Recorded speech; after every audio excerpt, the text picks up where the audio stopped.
5 minutes after 9 o'clock. Thank you for tuning in. Nice looking Wednesday morning. I hope you're doing well. I've been looking forward to this next interview because I'm a business geek, I think, a little bit. I mean, I'm always curious as to why people buy what they buy, why they go where they go. If I'm in an unfamiliar town, if I'm traveling through a town and I'm just in the mood for a cup of coffee or a hamburger, or I will look for those golden arches. I will look for that thing. So that's an example of branding, I guess. We have branding in the world of radio. We have a lot of audio. I mean, just think of the chimes on the old NBC thing, right? Bong, bong, bong, right? Oh, yeah. Right. Right away, you knew that was NBC if you're old enough. I don't know if they still use it or not. But and then slogans can be part of a brand. Our next guest has been working with branding for a long time. His name is Paul Friederichsen. He's an award-winning creative director for TV campaigns, and I'm guessing radio as well. He developed and launched brands that, as soon as I say the name, you can picture in your mind's eye the logo or the slogan or something. The Home Depot, for example, Dixie Crystals Sugar, ITT, Technical Institute, RCA. Right away, you can picture a couple of things with them. GE Consumer Electronics, it goes on and on and on. He is the guest speaker at the Tampa Bay Marketing Summit that will be happening on August 8th. You are invited to go learn from Paul Friederichsen, and we're excited and honored to have him on our show this morning. He's going to tell us right now, in brief, how to successfully brand your business. But if you go on August 8th down to Tampa, you'll probably get a better dose of this education. Paul Friederichsen, what an honor. Thank you for coming on our show. Oh, thank you so much. I appreciate that introduction. That's terrific. And where are you? Where are you calling from? Atlanta. Okay. Hey, can I start there? Do we need to brand cities like Atlanta? As soon as you said it, I had this vision of Atlanta, even though I've only been there as a visitor. Well, it's funny that you mentioned that. I mean, yes, we should, in fact, and there have been some terrific campaigns in that respect for different cities. I mean, what stays in Vegas? What's the slogan? Yeah, right. What happens in Vegas stays in Vegas. I mean, an incredible campaign that was launched about 10 years ago, I think. Yeah. And a lot of other cities have tried to emulate that, that kind of power and that kind of memorability. Yeah, I love Atlanta New York. Certainly has had their I love New York, absolutely. And Atlanta, for lovers, of course, that's a state. Right. And Hotlanta, right? Hotlanta. Well, the ATL. I mean, Atlanta's very big on the whole ATL thing. So. And they've tried to run with that with a lot of merchandise and wearables and things of that nature to really make just the initials pretty hot. So yeah, a lot of people. One thing I've noticed, and just maybe a quick commentary. I don't want to take you down the wrong path because we've got a limited amount of time. But when somebody has the desire to have a .com, a website, I've often thought, wow, don't put your whole name. If you were Paul Friederichsen Senior the Third.com, everybody go, what? What is that? Yeah, exactly.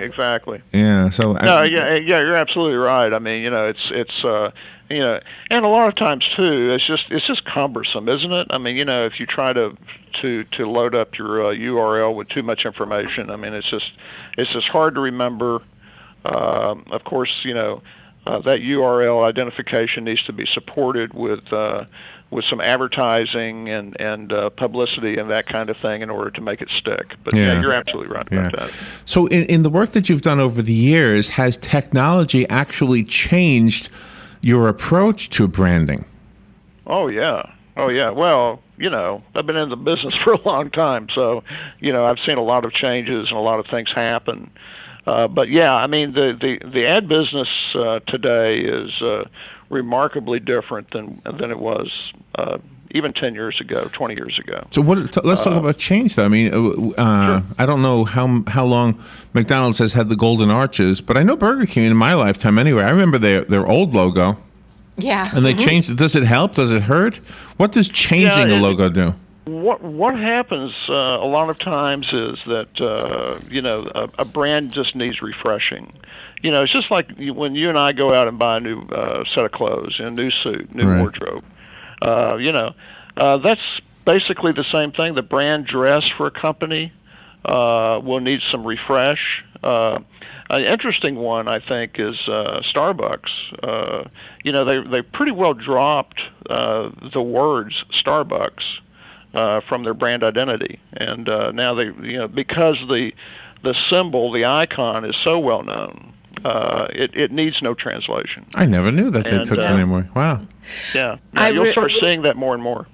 I really like the fact that you point out that the companies do not own the branding, that the customers do. Exactly. Yeah, that's very counterintuitive, isn't it? I mean, you don't, you would think that a company that spends, millions of dollars to create a certain brand image and positioning, and they'll spend hundreds of thousands, maybe even millions of dollars in developing the actual graphics and so forth that drive that. You would think, well, gee whiz, they've bought and paid for that. Well, not exactly. I mean, yes, they have, but it's really designed for their customers. And if they betray that trust that they have, the customers have in their brand, then they'll speak volumes. I mean, they'll vote with their pocketbook. So does that mean but is there a way to avoid a mistake? Can you test market things effectively, or is that just as expensive as just going out and doing it? Oh yeah. What'll happen is a lot of times, the brand management team will test different ideas and different approaches. You mentioned a couple, for example, McDonald's, Coca-Cola is another one, and so forth, and they'll actually focus group test or research, how well or how effective some of these things will work in the marketplace, which will give them a pretty good idea, when they roll it out on a limited basis, what they can expect, at the store level. So, do you know in the past, jingles have had a bigger role, I think, than now. I want to hear what you have to say about that. But they were long. Remember, I'd love to teach the world, give the world a Coke. That was a huge, that was a big, long song, right? Oh yeah. Well, you mentioned, when you mentioned a few minutes ago about the chimes for the NBC branding, back in the '60s. I mean, those things create what we call memory burn. So in other words, it's through repetition and and frequency of exposure. Those things have a way of basically just implanting in your brain, in your mind. Mm-hmm. And it's a very, very powerful way to identify with that brand and to help in the recall. When you think about it, and there have been a number of studies about this, and you'll hear numbers that vary widely, but each of us, on average, are exposed to at least 280, 300 advertising messages per day. Now, some will say that goes into the thousands if you just also factor in just random exposure to a logo or brand ID and that kind of thing. Now think about that. That's an incredible amount of clutter that's vying for attention. Yeah, right. Do you know anything that a marketer can do to get through is a good thing. But here's the interesting thing, and maybe this is more of a psychological question. It seems like it works. Branding works. But here's the question. I always wonder why. For example, I go through the town I'm not familiar with. The guy at the gas station could recommend the best hamburger joint. So all I'd have to do is pull in there and go, where's the best place to get a hamburger? And he might say, Mama Cioni's down the road. But instead, I go to the familiar. And nothing wrong with McDonald's hamburgers, but I go to the familiar when Mama Cioni's might be cheaper and better and bigger, and who knows, right? It's called risk aversion. You don't know Mama Cioni's, okay? The guy just recommended Mama Cioni's, and was probably a very heartfelt recommendation, right? But the last thing you want to do is you do not want to have a bad experience, And it's not really the money. It's just the experience that you want to avoid if it's a bad one. So you'll stick with the familiar. Most people will. The beautiful thing about a lot of brands, particularly McDonald's, for example, that's a great example, is there's a consistency of service and experience. No matter where you are, whether you're in Anchorage, Alaska, or Alabama, you can count on that same experience time after time after time. So there's just no worry about it. We're talking about branding, and Paul Friederichsen is our expert right now. We'll take a little break, and we'll be right back. And don't forget the date, August 8th. We'll be right back. The weather is brought to you by myfwc.com. Safe boating is no accident. For today, intervals of clouds and sunshine and a little bit less humid this afternoon, the high 91 to 95. Partly cloudy tonight with a shower or thunderstorm near the coast early tonight. Low 69 and a few inland spots, 76 on the beaches. For tomorrow, sunshine, some clouds. Watch out for a thunderstorm in the afternoon and evening, the high 90 to 94. And on Friday, partly sunny with an afternoon thunderstorm, high 88 to 92. From the Florida Weather Center, I'm meteorologist Joe Lundberg. This is James Snyder inviting you to join me each Sunday morning at 9:30 for Sunday Joy, right here on WOCA 1370. Hey, Matt, I know Sunrise Automotive does auto stuff, but I need some tires for my truck. Can you recommend someone? Yes, I can. We do that. No, I mean, I need them installed and balanced and all that. Yep, we do that. Well, my son needed his windows tinted. Yep, we do that. I need my too. seat replaced. Yep, we do that too. I need a new roof line, and a new spoiler, and a new Yep, trunk. we can even do that too. Okay, I get it. I suppose you can also do a radio show too, huh? Well, as a matter of fact, join me every Monday at 10 for auto repair with personal care here on The Source. Of course you do.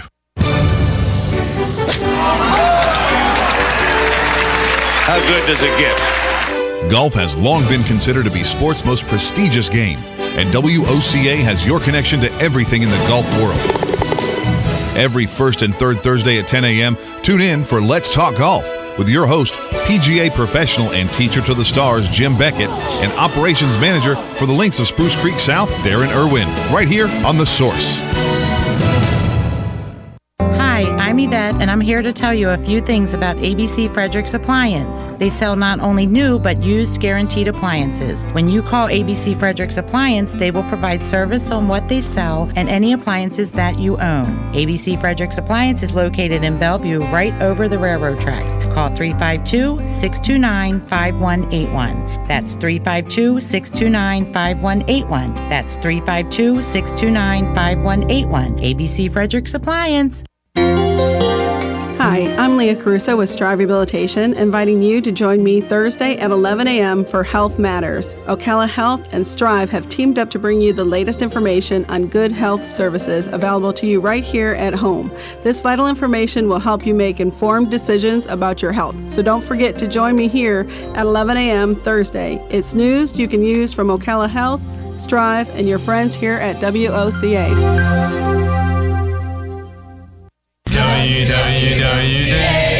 WOCA,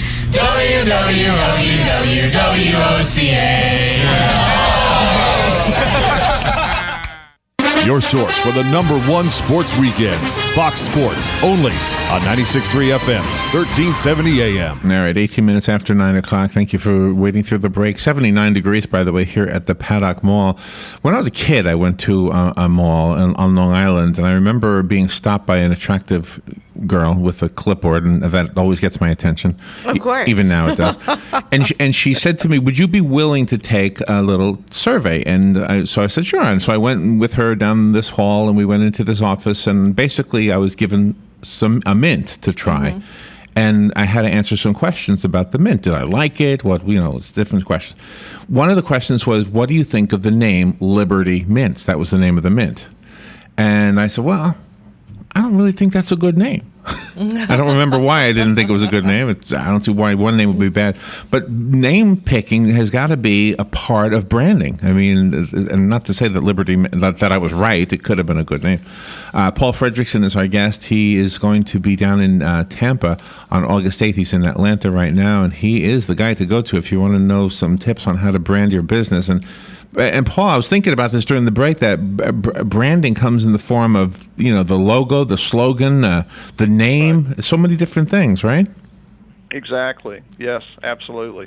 Interesting. Yeah, you fell prey to the classic mall intercept. Yeah. So, yeah. But picking a name is really a tough one. That's fundamental, obviously.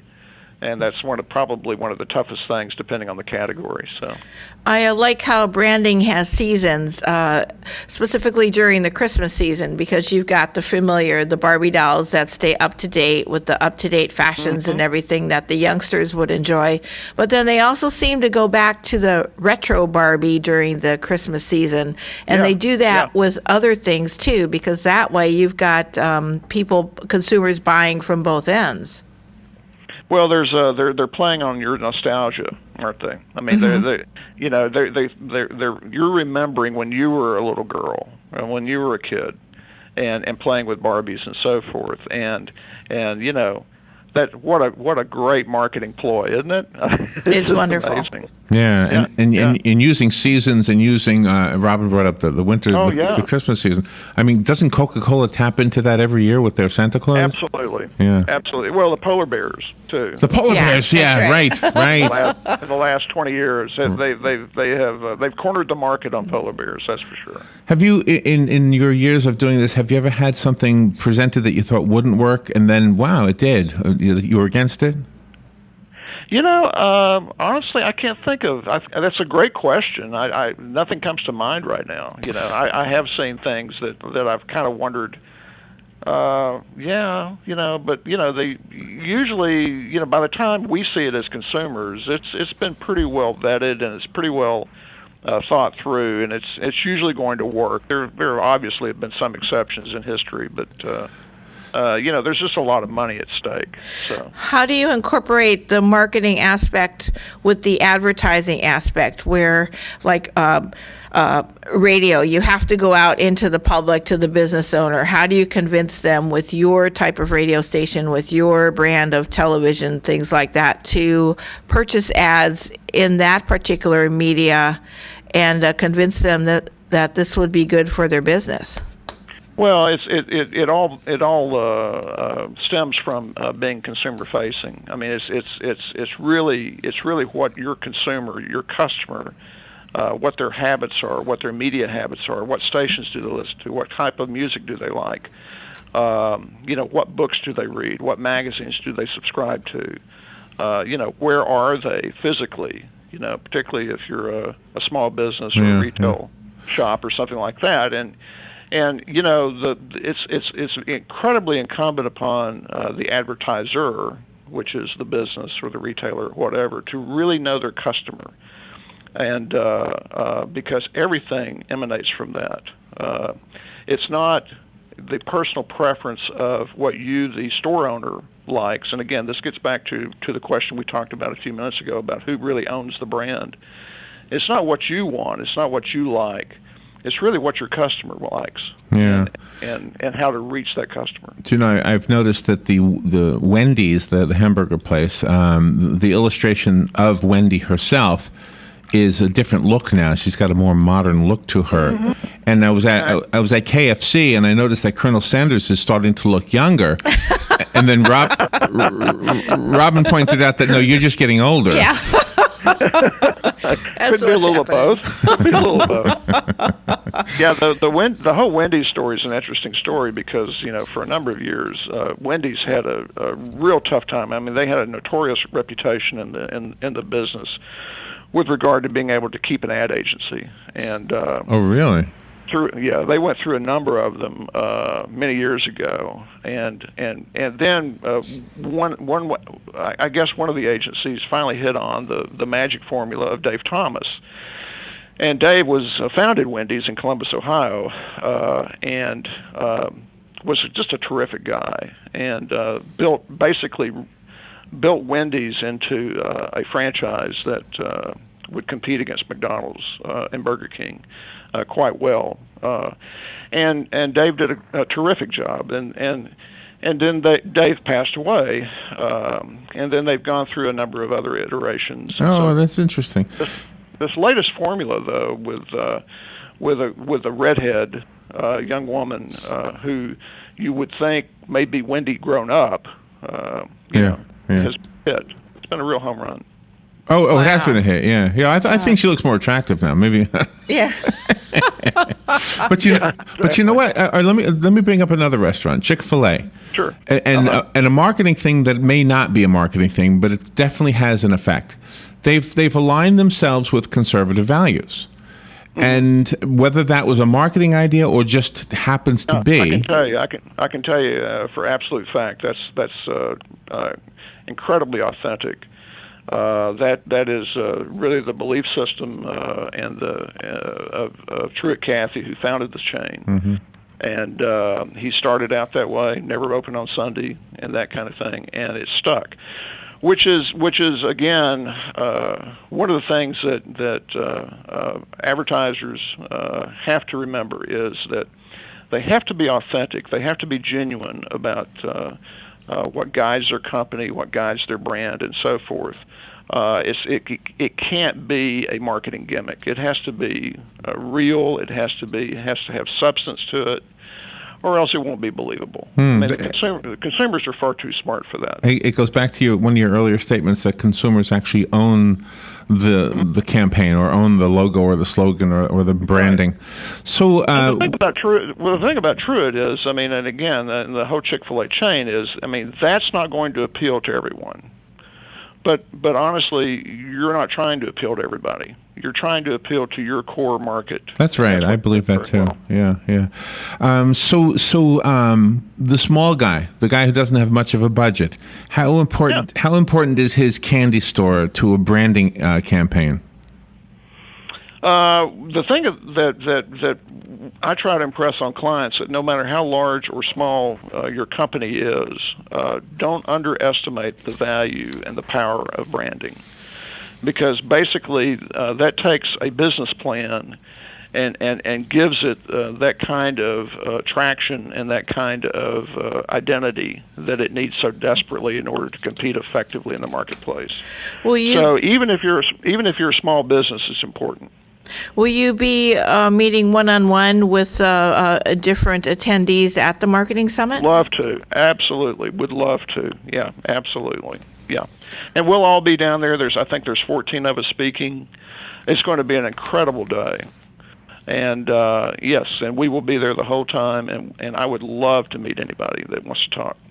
Do you know, when I was a kid, I made records, and I made my own record label, and I called it Eternal Candle Music. And because I used to work at a church, I cleaned the church. I was a janitor's assistant, and they had hanging in the middle of the church, they had this candle, this eternal candle. And so I created this one-line illustration, and I called it Eternal Candle Music. And my father said to me something that he was dead on, really. He said, well, unless you're recording like exclusively Christian songs, you probably are leading people who would want your music to not even look at it, because they're thinking it's all Christian, and vice versa. The people who are looking for Christian music listen to you and say, "Oh, never mind." So it was a very smart thing, and of course, I was like 17 when I did this. So, but even then, I thought you have to have some kind of a label, and yeah, and again, you have to think through it very carefully. One of the things that I am a strong advocate of is doing what we know in the business is, and it's a strange name, but it's called a SWOT analysis. And so what that means, it's an acronym: strengths, opportunities, strengths, weaknesses, opportunities, and threats that we go through. So that helps really kind of crystallize basically, what your brand is about and what the opportunities are there in the marketplace in order to exploit and to grow it. And it also helps with determining what the right identity is for that product or service that you're building. So, well, I know that a lot of business. I mean, this is what we do. I mean, in radio, we try to help people. Every single customer that comes through here, we try to figure out a way to have an identifying song or an identifying sound or an identifying spokesperson. Sometimes, hey, we've got this whole Mike Scott plumbing. Yeah. It's always the same two voices on their ads. Right. Always the same two. Dan and Brittany, who you hear there. Consistency is key. It's very key. All right. So, Paul, you are going to be in Tampa on August 8th. And we mentioned websites earlier. What is the website for this? Let me pull it up here. It is TampaBayMarketingSummit.com. Okay, TampaBayMarketingSummit.com. Actually, Robin already has that on a guest list, so it makes it easy if you're driving and don't have an opportunity to write that down. It's already on the website for you. Paul, thank you. I really enjoyed this conversation. Me too. It's fascinating to me, and I love being able to tap into your brain. You're an expert at this. Well, thank you. Thank you, Paul. That was fun. I wish we had more time. All right, we've got to go. We'll take a little break. We'll be right back.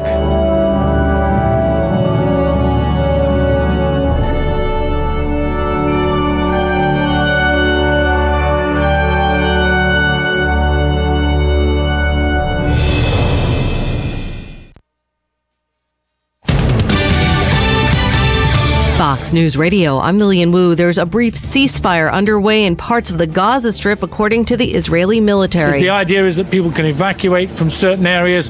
You can go back and perhaps get bodies from the rubble and rescue things. Fox Sister Network Sky